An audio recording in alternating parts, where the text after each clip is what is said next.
Hello, cheese lovers. Welcome to A Cheese Course, where we ruminate on what we love while we eat what stinks in a good way. I'm your host, Adam J. Moskowitz.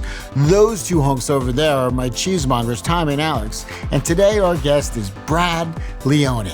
This is Making It, a show of cooking, experimenting, friends, family, food, whatever. It's a show about humanity, and we're gonna do our best. Brad is a trained chef, avid outdoorsman, skilled carpenter, entrepreneur, New York Times best-selling author, fermentation addict, and beloved internet star. More cheese, more cheese. I love cheese, you love cheese. When two love cheese, we eat more cheese. I love cheese, more cheese, more cheese. You're hired. Thank you! Yeah, best introduction I ever had. Very generous of you, thank you. Well, thank you for taking time out of your internet following to come and do more internet stuff. Oh, please, I'm down here. Brought the family with me, and this is the most peaceful portion of the trip I've had so far. Yeah, I mean, kids will do that to you. Kids, New York, cold. If I understand correctly, you don't live in New York now? I do not. In April, it'll be 4 years. We moved up to right on the coast, right on the border where Connecticut and Rhode Island meet. We're in a triangle between Block Island and Montauk. So Sick. It's like a really kind of. Are you near the water? Oh yeah, man. I got a little boat and stuff. 10 minutes from the slip. And How little is your boat? oh, it's the biggest 18-foot boat you ever seen in your life. Oh my God, 18 feet sounds really big to me because I'm a tiny little man. No, 18 foot is a very small boat. High gunnels. Nice. What's a gunnel? A gun. That's the walls on a boat. Oh, of course, I knew that. You know, so you don't go. It's not guns. No guns on the boat. It's a fishing boat. It's a kill wagon. It's a kill wagon. Kill wagon. What is a kill wagon? Well, that's what I call. That's the name of my boat. It's the Miss Carl kill wagon. Because you're killing it and putting it in the wagon. I consume a lot of fish. Do you? Yes. Awesome. Could I use a few more feet? Sure. I know we all could, right? I mean, you're talking to a little Jewish man. I could always use a little bit more feet. But I'm still waiting for my growth spurt, Brad. It's coming, man. It is coming. Look, it's actually here. It's here. I'm growing the wrong way. No, man, I'm with you. I hide it. If I wasn't tall, dude, I'd be a bowling ball. I would be the fattest kid if I was short. I'm an extra large Oompa Loompa. Good for you. Yeah, man. I have like the silhouette of a pear. I love pears. They're kind of juicy. They're very juicy. So let's talk Jersey. Let's talk Jersey. I noticed a stone pone. Yeah, man. Jersey boy, love that. I'm a Jersey boy too. Why does New Jersey have such a bad rap? I think it's out of jealousy. And misunderstanding and lack of education about the state. I think it's lazy. It is lazy. You fly into Newark, and let's face it looks like something out of Mad Max. There's fucking flames shooting out of pipes. Smells funny. 25. It smells funny. You might get cancer. Once you get out of there, you head up where I grew up in northern New Jersey. You know, an hour and 15 minutes from Manhattan. You know, real bridge and tunnel kid. Yeah. But you get up in there, and it's all of a sudden you're in. You know, I got the Appalachian Trail in my backyard. Delaware Water Gap. Same, you go south, you got the Pine Barrens, you got awesome beach. New Jersey is, for how small it is one of the most diverse states as far as like geographically. I don't know if that's the right word, but like you got mountains, you got Pine Barrens, you got beaches, you got yes. So here on the Cheese Course, we do an intake form. You intake form. The cheese intake form. Okay. There's a cheese intake form. It's kind of a play on words, what you intake. Yours is actually the shortest so far. The Parmesan King of Cheese, and you'd like to learn more about soft Harbison and any triple soft cheese. This makes the palate for us very wide. Well, why don't we just do it in person? So I'm a big Parm guy, right? I mean, hard not to be. Yep. You know, it's versatile. I don't care what the Italians say. I put it on fish. Yeah. It's just a phenomenal cheese. So much complexities. I like when it gets those little crystals in there. Terracine. Oh, that's what we're talking about. That's what we're talking about. I'm just bad with names and types and favorites. So Parmesan Reggiano. It's all right. No judgment. Okay. I'm not a cheesist. Oh. I love all cheese. Me too. I put like, If it's bad, it's bad. I'll still eat it. Yeah. I'm not a snob, man. Hey, you got some little Cracker Barrel thing and some crackers, and I'm at the party. No big deal. All right, new goal for the show. We're gonna turn him into a cheese snob before the end of this episode. I might be a little. You might be. Let's also let's level you up a little bit. So Parmigiano Reggiano. Parmigiano Reggiano, king of cheese. Tell us a little bit about Parmigiano Reggiano. Parmigiano Reggiano is a raw cow's milk cheese done from part skim milk. Question. Yeah. Why skim milk? So a full fat cheese, when you do a 90-pound wheel, is just gonna sweat out a lot of those oils over time. So by partly skimming the milk, they don't have to like take care of the sweat on the outside of the wheels as often. And how do they treat the curd? They actually cut the curds into like the smallest you can kind of go with the cow's milk cheese, about the size of a grain of rice. Yeah, so grana style is like the grain. And when you say rennet, why a calf? Well, so the calf has not eaten anything but milk for its first couple months. That's the thing, right? So like, your cheese is pre-digested milk. The enzymes in the milk will actually break down the fats and proteins, and then also usually also breaking down the lactose. So then you're basically doing that digestive process in the vat, and then you have the full cheese product. So like most everyone can eat cheese, but not everyone can drink milk. Right. Wow, that makes a ton of sense, actually. I'm learning something here, bud. Cheese. Let's eat cheese. Let's eat cheese. I look at this, I see... Saffron? Yep. I see soft ripened, probably cow. I'm gonna guess, because he likes What makes you think cow? color. Okay. It's more yellow. From like just eating what? From grass? And Yeah. well, why wouldn't a goat? Well, goats don't eat. They eat all kinds of shit. Don't they? So goats have the inability to process carotene into their milk, which is a key coloring agent for that milk itself. Shit. Huh. I am learning a lot here, and I'm really into it. We're not even, this is first course, baby. Yeah, what are we eating? Right here we have Baron Bigod from Fen Farm Dairy in Suffolk, England. This is a cow's milk brie style. He does a lot of processing the animal's milk into making a cheese that is just unheard of for the region that he's in. But to play along with this vegetal quality, also the English sort of transcontinental tradition, we have a light dusting of curry powder. That's what it is. The red shreds are not saffron, they're actually shredded red pepper. Yeah. That have a little bit of a kick to kind of add a little bit of a brightness to it. And then a nice teeny tiny sliver of shallot, which just lightens the whole thing and kind of cuts through that fat. Really just to wake up your palate, kind of say, hey, hi, I'm here, and bring on some. The shallot is delightful. That little sulfury, fun little pow. Exactly. It's right in the middle. You're inappropriate over there. Dude, it's literally like, it just kind of like, Snip it's that like, fat. it like stabs you. It's like so. Right in the face. Yeah. That little curry powder, it's almost like, wow, if I ate that blindfolded, it would be so familiar of something, but I don't know if I'd be able to quite put a finger on it. That's freaking delicious. Speaking of finger on it, so you're saying how you like really like funky cheese? Big time. So do you ever like watch TV on the couch? How do you think? No, what's TV? Do you ever put your hand down your pants when you're watching TV? Yeah. What You ever smell it after? Yeah, dude. Me too. Oh my God, I do. Gotta. All right. That's why you like the funk. Like it's part of our like. Little famunda cheese. It's back to original diet DNA. We're talking about like really, really primal pheromones of the human body. It is primal. 100%. Like you ever do you wear deodorant or you don't wear deodorant? I do. All right, but did you ever catch the day where you don't wear deodorant and you're like, woo? Yeah, it's got a little shallot in there. Yeah, do you ever go back in for seconds? Yeah, you gotta. Everybody goes back in for seconds. So any motherfucker that tells me they don't like funky cheese, Right. they're full of shit. You just put them through the battery test I just put you through. I'm gonna go out on the limb and say also, if you don't like the smell of your own farts, you're lying. What's that about? I swear to God, I don't want to smell your shit, but mine? I love the smell of my poop, bro. I like brag about it. That was delicious. Thank you. And that was a brie cow. I'm learning, man. I love how So brie cow, so soft ripened, right? So the reason why it's gooey is because they're hard to make.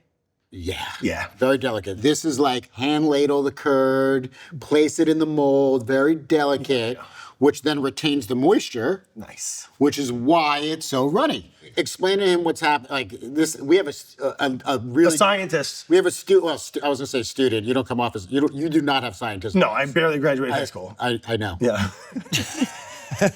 The cheese that you had on the spoon there, that is a what we call a mold ripened cheese. So there's Penicillium candidum, mold species that's been cultivated by the cheese community for a long time, that's actually growing on the outside. And it looks like, and when you zoom in on a microscope, it's just like a tiny little mushroom growing and spores everywhere. As that microbe changes the acidity on the rind and kind of lives and metabolizes some of the moisture and the food source, the sugar in the cheese, you actually have these enzymes that are released by the microbe, by the mold. That's usually them dying and just like, psst, it comes out. Basically, that enzyme is gonna activate on fats or protein based on what type of enzyme it is. And that's gonna break the proteins into amino acids and then further into like ketones and aroma compounds. So that cabbagey broccoli smell is really a ketone. And then also you're gonna break down fats through the, so lipolysis is what it's called. And it's really like a little bit more of those like intense other ketones that are a little bit more alcoholic or boozy or mushroomy. And so really that texture that's happening on like a brie or camembert is all through the rind using those enzymatic pressures to break the structure. Funk, the umami. Yeah, it's That's real. So you're an outdoorsman. Yeah, I do enjoy it. I find it's my church. Do you prefer fishing or hunting? I do both. I know. Do you prefer fishing or hunting? Well, I wouldn't want to answer the question like that because I think both have their own importance and values and You have one day left on the planet. You could either go fishing or you could go bow hunting. What are you doing? I guess it depends what month it is of the year. my fucking God. You know, is it turkey season or are we chasing bass? You know, like it really would depend on the time. So I was reading your book, great book, by the way, and some of the things that you wrote that I really like, the change in the seasons builds character, that there's always something extraordinary happening, and that summer is the season becomes a part of you. Yeah. What the does that mean? I love it. Well, it's just like celebrating the moment. I think tomatoes are the perfect example, right? Where it's like, I almost don't want them year round. There's something to be said about seasons and waiting for things. Okay, so back to the question. It's autumn, it's September, it's mid-September. It's the best. Okay, fishing or hunting? I'm gonna go fishing. So when does the fishing season to you start? When is it like we're getting on the boat, we're going out, we're catching some shit? Yeah, about April. And then you pivot into hunting? No, they overlap a bit. Fishing kind of goes at spring, into summer, into fall. Hunting, well, it depends what we're talking about with hunting. You know, ducks and turkey are in the... I've never hunted. I went pheasant hunting once. Oh, it's the best. And the turkeys are one of my I need to favorite. learn guns. Yeah, man. Will you teach me how to use a gun? You should in America. Do you know how to use guns? Very well and very safely. Will you teach me how to use guns? I would be honored. I want to shoot shit. Man, you come up to the farm. Can I kill shit with you? Well, let's start with targets. You know, like anything, because I don't want to. I want no, to. you should. Because Why? you, like anything, you know, you really got to be, especially a firearm, and you're talking about killing something, you know, not like fucking up a sauerkraut. It's a very emotional. It's not like a. Good, thank you. It's a very like the first deer I shot, I cried, and I would be very cautious of a person that didn't have that I reaction. love that. Thank you. You know, it's I mean, it's not a small feat, man. Like you're talking about a 200-pound animal. Like there's a lot of blood. There's a lot of. It's a mammal. What happens now? So it's When I find it, well, say it runs, I see it crash. Yep. I go get it, man. I first get thing down you on a knee, I touch it, and I first you make sure it's dead. Yep. If its eyes are closed, it's not. Eyes should be open. You know, it should look pretty dead. Noted. That's a good note. And you always give it a little poke if you need to. You know, and but at that point, man, I usually get down on the ground and next to it, and I do like a little like it sounds a little cheesy, but not really. Not at all. Say it. I get a little ritual to it, man. A little Dope. praise, a little thank you. Yeah. So it is like very like Native American. Like there is like a primal. Deeper than Native deeper. American. It's human. It's human. Yes, I love You know, that. it's in all of us way more than people. Listen, it's easy not to. Now you go to Whole Foods. There's no reason for a lot of people to do that. We are a chicken nugget society. The system is set up for you to be as Convenience. convenience and as disconnected from your food as humanly possible. Let's eat cheese.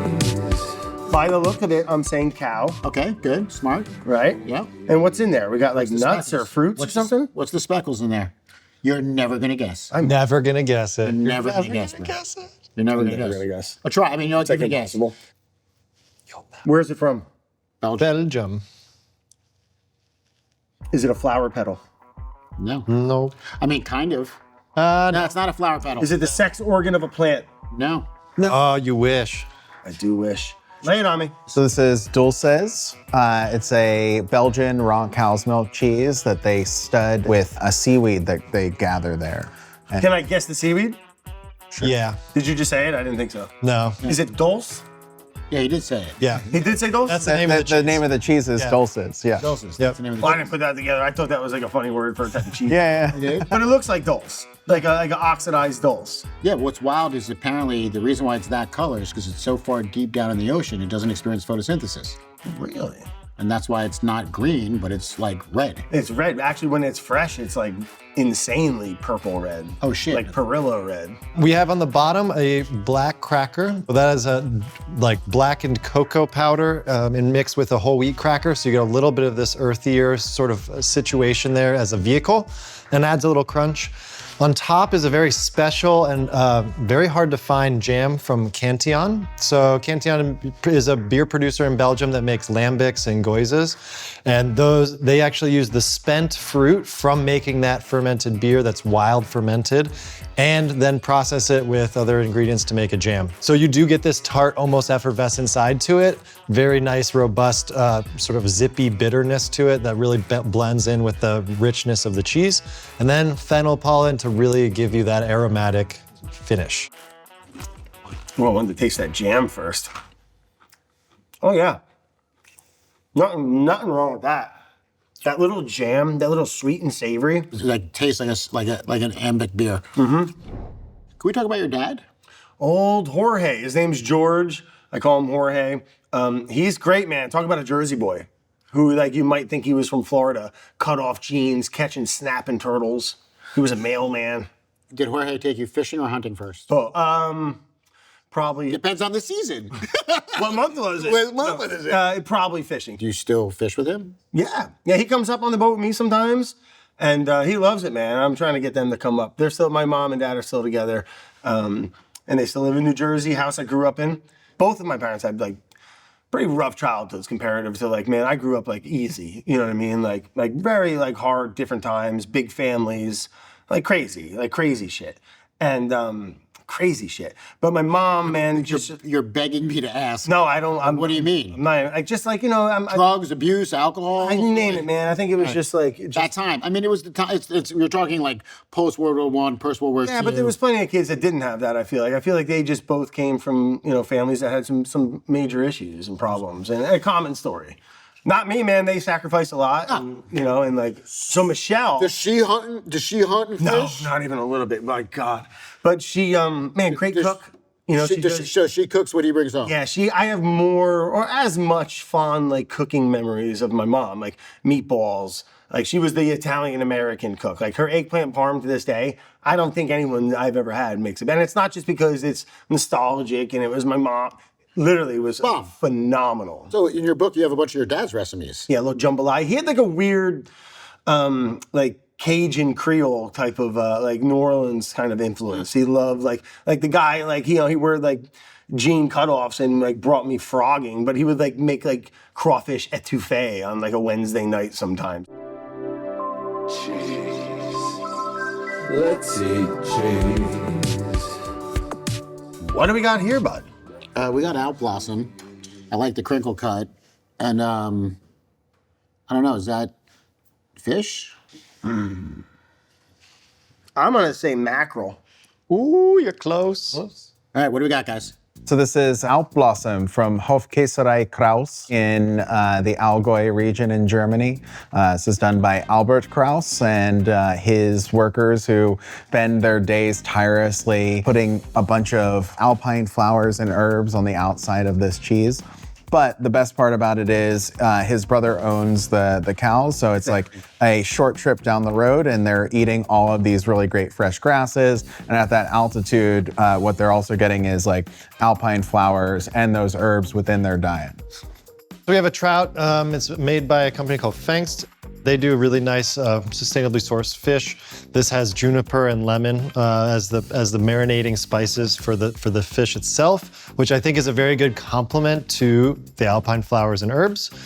The cheese itself is really buttery and smooth and rich, kind of the same mimicking of fattiness of the fish. Together, it's just like going fishing in the mountains. Wow, Yeah, that. yeah, it's a Danish freshwater trout, so exactly the kind if you're going to find a little bit of peace. To put my mind into what this cheese kind of is, what something comparable? Alpine. Yeah, what's that mean to me though? I mean, for that cheese, it's what you would know closer is like Gruyere, but that's like Happens on miles and Fontina. miles away. Fontina? Oh, this is Yeah. good. So now that you've taken a bite, This is good. With the trout, The trout tastes like, might as well smack your mother. what are you doing here? Is that a tea so bud? this is a tea made from those alpine flowers. You're a bad boy. I trained them well. Yeah, you did, bud. This cheese is phenomenal. Yeah. With that trout, that was magical. I could eat that with a little bit of bread. I'd eat that with a bottle of wine, little bottle of Gruner until I fell asleep.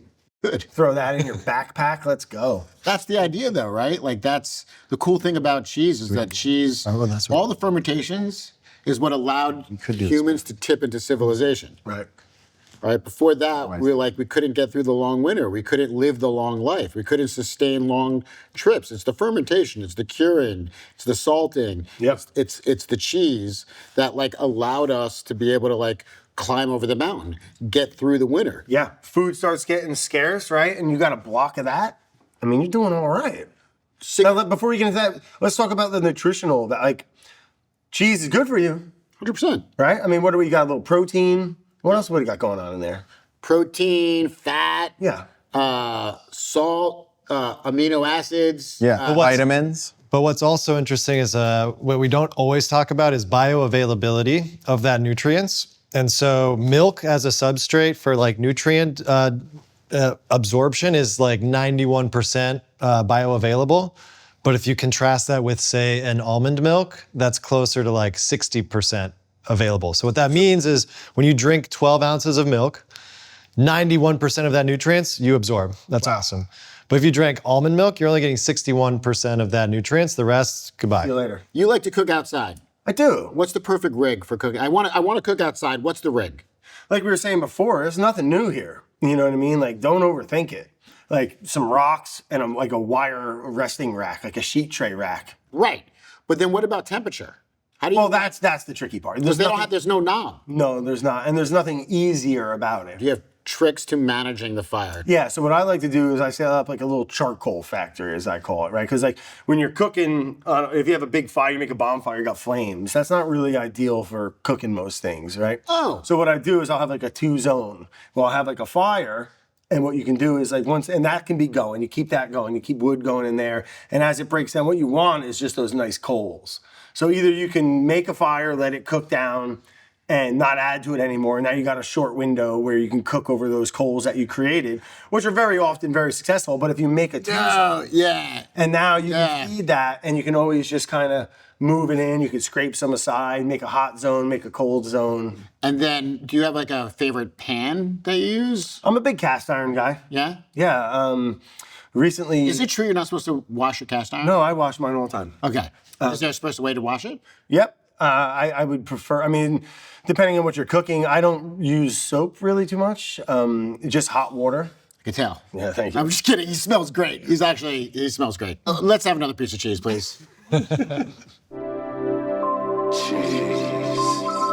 Let's eat cheese.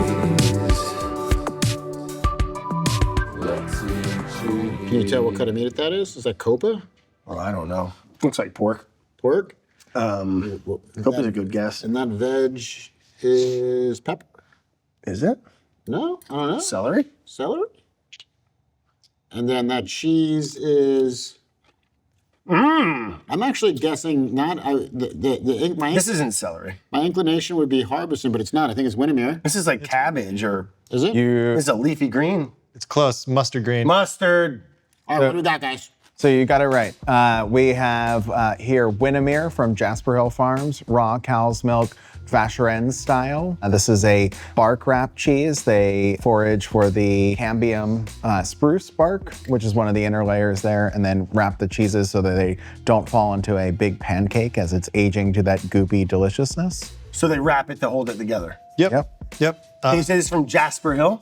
Jasper Hill. Oh, lovely Vermont. Vermont. So like imagine like the camembert we were talking about before. Yep. But like they then wrap it around bark, and that keeps the form, and it also imbues it with flavor. So like this cheese to me tastes like a campfire usually. Kind of like, I know I put that in my little reference note there, but I'm a big fan of that Jasper Hill, that Harbison. Harbison. So this is the raw milk version of that cheese. Oh. Yeah. And so what is on? What's on? Did you put sawdust on it? What's on top? Not sawdust again. So what we have here is a fenugreek breadcrumb with a little bit of black pepper. The little cones there, they're meant to be a dipper or sort of a vehicle or cone for the Winnimere. That is a Lonza chip, if you like. Lonza. So it's a cured Lonza from a small good over in Maine. So really a little bit of light spiciness, a little heat there to it, but otherwise very nice and crispy and roasted.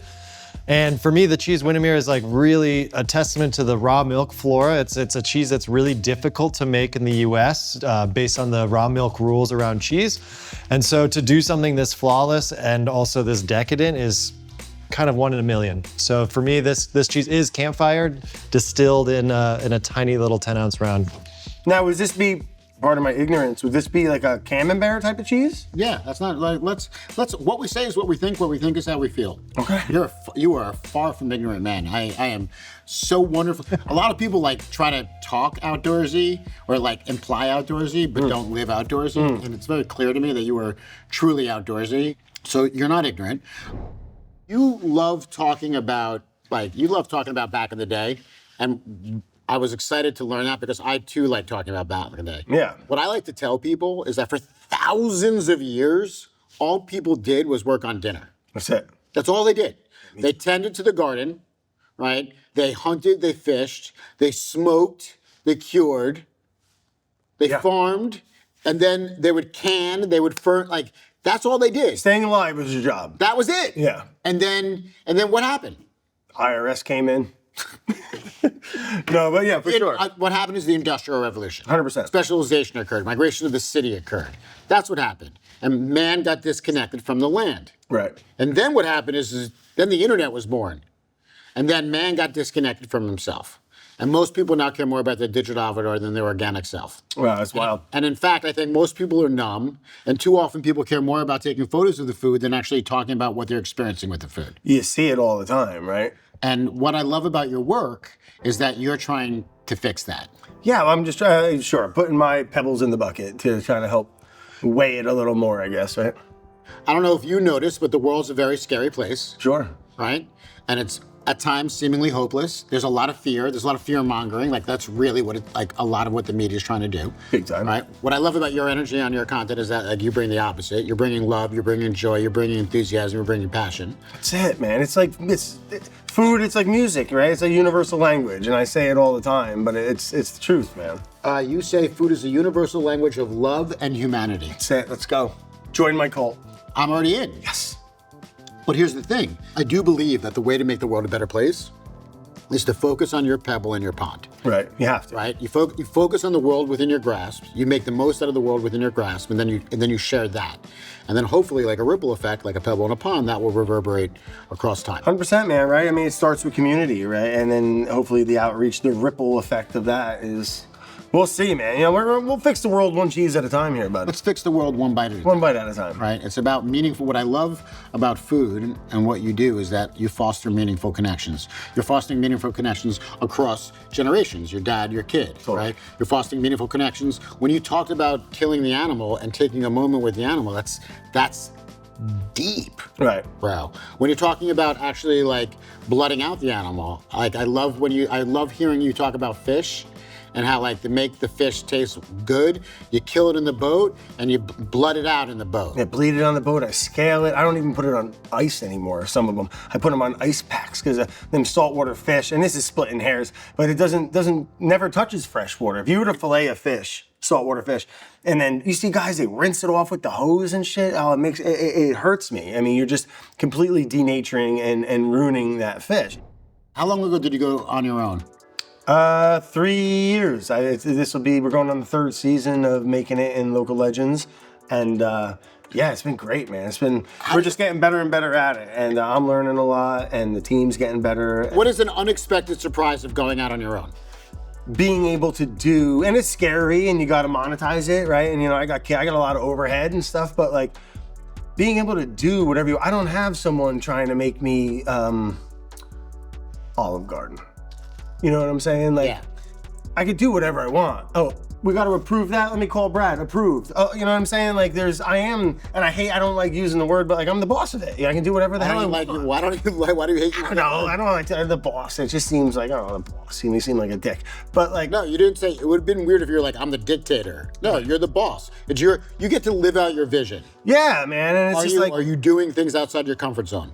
Yeah, all the time. I mean, talking to just videos in general. I mean, I can go like real hot. Sometimes I'm the life of the party. I'll talk to everyone. Like, people think I'm on speed all the time. I'm not. I'm just excited, and it's just like when my brain's going that way, I'm fired up. But then I can go down. I can get pretty quiet and can kind of be like a loner kind of dick sometimes. You're obviously, if you're on the boat, if you're in the mountain, if you're hunting, like there's solitude. It's quiet. You have to be quiet. That makes sense. Let's eat cheese. Streusel? A streusel? Oh, it looks like one of them things they give you on Delta. Totally. It looks like a Delta biscuit. One of them Delta cookies, like diabetic cookies. Yeah, I'm wondering, they might have turned cheese into a... Like, it looks like a parm, like a parm crisp. Yeah. So this is Sbrinz from Switzerland. It is a raw cow's milk, full fat grana style, and this is the patriarchal grana style. When the Romans conquered Switzerland, you have Sbrinz, and then you have grana padano, and then you have Parmesan Reggiano as the sort of third iteration. Parmesan, if you go back, is in Italian.